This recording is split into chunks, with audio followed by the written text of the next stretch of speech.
Utah State University. Darren is the author of The Bear River Massacre, a Shoshone History, and teaches in the Environmental Humanities Department at the University of Utah. He lectures around the country on Native American issues surrounding history and indigenous views related to sustainability. Darren, I'll turn over to you. Yeah. Or the space. Oops. I didn't realize that was a non-traditional Okay. keypad.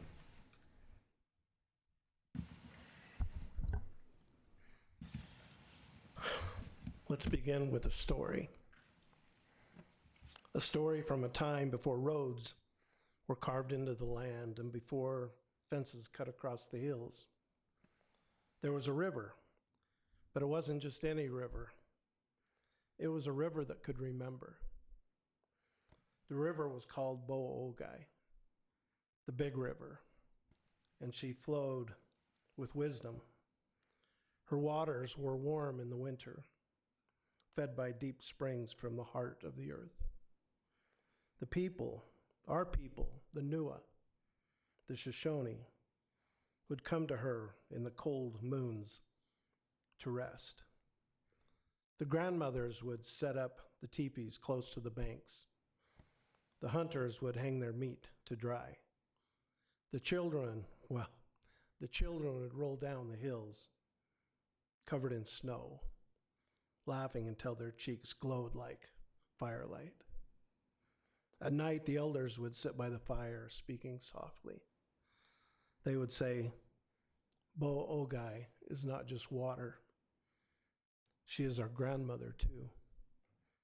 She holds us, she feeds us, she warms us, and she carries our stories.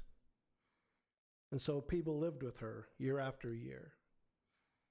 But one winter morning, cold as snow and as sharp as broken flint, strangers came, soldiers. They did not speak our language. They did not come to trade. They came with guns and fire, and the snow turned red. So many lives were lost that day. Mothers, children, elders.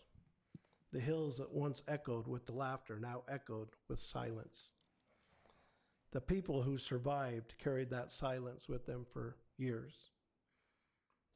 For years, many generations were told not to speak of it. But the river remembered.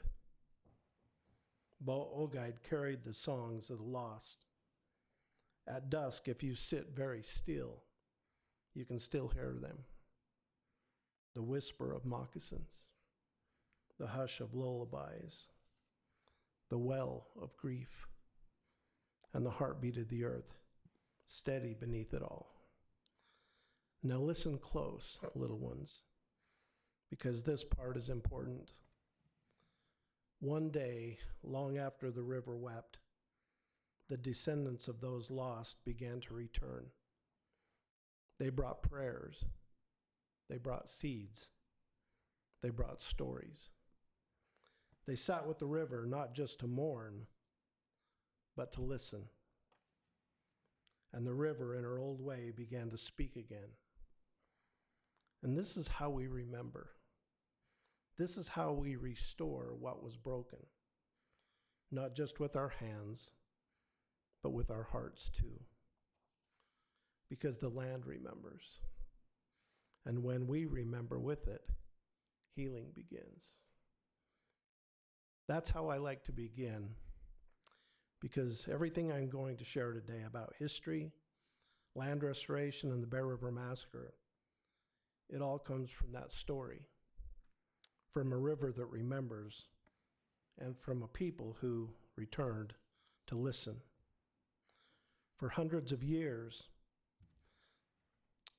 the banks of the Bear River provided a wintering camp spot for the Shoshone people. The river's hot springs offered renewal, warmth, and healing. Winters were always relaxful and joyful.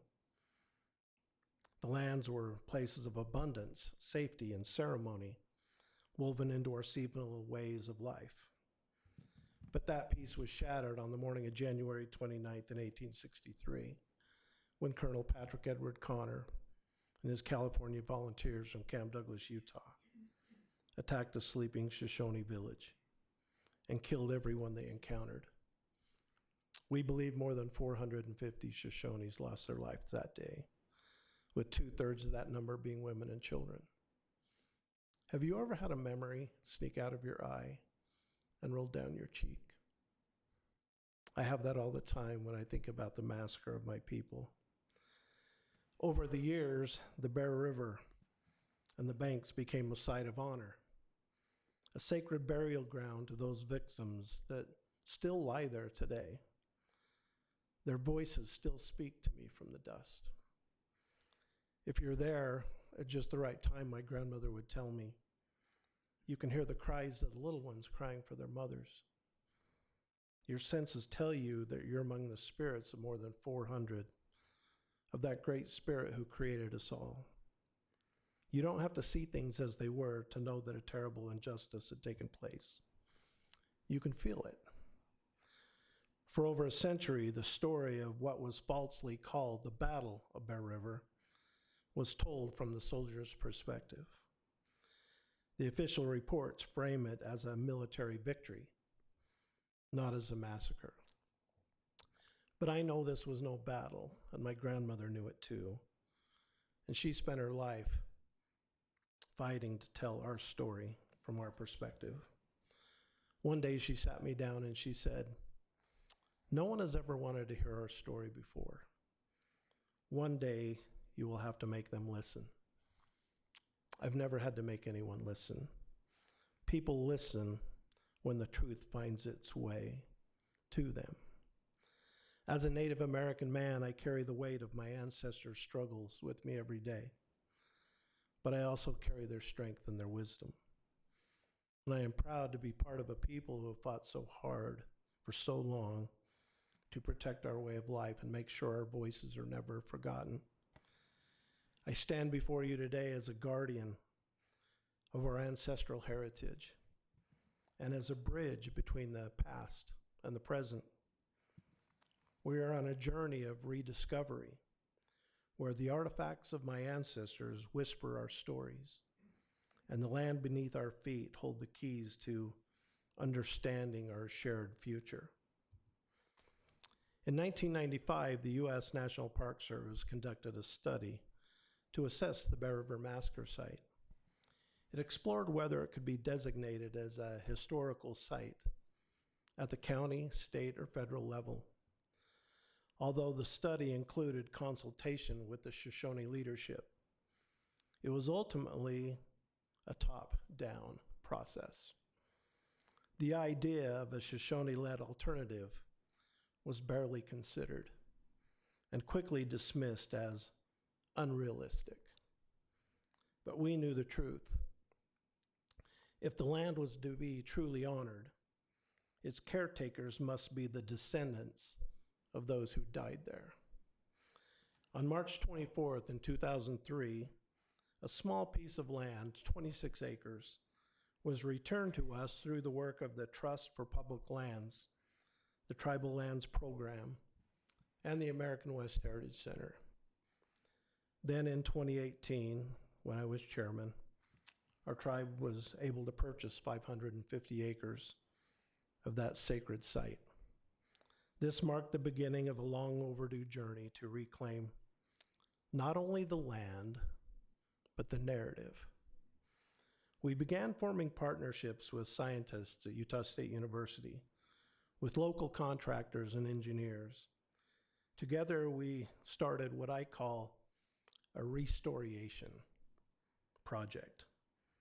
It's a project that doesn't just restore the land, it restores memory and identity and relationships. We are weaving together indigenous wisdom and scientific knowledge, what some have called two-eyed seeing. This site will become a living learning classrooms for many years to come. The idea of public land is powerful. It reflects a belief that certain lands are meant to be held in trust and not owned. not exploited, but to be protected for the benefit of all. But too often for indigenous peoples, public land has meant something entirely different: dispossession. Land that was once part of our seasonal rounds, part of our identity, was taken and renamed. Trails became boundaries. Sacred sites became historical markers, without our stories attached to them. We were written out of the landscape, often literally erased from the maps. Restoring land to indigenous stewardship is not just about ecology. It's about justice. It's about returning the possibility of the care to the people who never stopped caring about it. The Bear River Massacre is public land in the deepest sense, not only because it holds the truth that needs to be acknowledged and witnessed and healed. What we are doing at Wuta Agua is creating a new model for public lands, lands that are publicly honored but tribal-led, lands where restoration is guided by stories and science, by ceremony and data, by memory and measurement. This work is not just tribal work, it's national work. It's the kind of collaborative stewardship that will define the future of conservation, cultural survival, and climate resiliency. As the former chairman of the Shoshone Nation, I knew we had to engage the science community in the right way. And I tell you something, you have to go slow before you go fast. Relationship building can't be done with a phone call or a single grant. It requires presence, patience, listening, shared meals, and shared goals. We asked Utah State University if it was even possible to restore the massacre site to pre-massacre conditions. We acknowledged the gaps in our own traditional knowledge caused by generations of exclusion from the land. But we also shared how our elders still go there and return to the site with their children and grandchildren to teach them and to pray. This initial conversation grew into a collaborative effort involving USU scientists, BioWest restoration contractors, Hanson Allen and Luce water engineers. What emerged was not just a project. It was a partnership rooted in mutual respect. Today, our work is guided by indigenous principles: relationships, respect, relevance, reciprocity, and responsibility. We are braiding Shoshone knowledge with ecological monitoring, climate modeling, and oral interviews with neighboring landowners. We are building not just a restored landscape, but we are renewing a relationship. Botanist Robin Wall Kemmer said, "We restore the land and the land restores us." Climate justice scholar Kyle White speaks of renewing relatives, restoring our relationship to the land and the land's relationship to us. This isn't about repairing soil or water. It's about repairing dignity, restoring ceremony, making memory visible again. The name of our project is Wuta Agua, which means Bear River. Our goal is to transform the site, one of North America's most devastating massacres of indigenous peoples, into a place of learning, healing, and relationships. We are building a cultural interpretive center. Shoshone elders will be able to teach not only the history of the massacre, but also our people's lifeways, values, and connection to place. This land will no longer be a site of silence. It will be a site of resilience. One of our greatest challenges is to restore a landscape that supports reverence, resilience, and regeneration, even as climate change and 160 years of land use degradation lay heavily upon our ecosystem. But we are undeterred. As one professor recently told me, this place will be a living, learning classroom for decades. And I believe that healing begins when we bring people together. This is what public lands can be. Not just preserved, but restored. Not just protected, but repaired. Not just beautiful, but truthful. And when that happens, land does more than sustain us. It remembers us, and it teaches us how to live again. Thank you.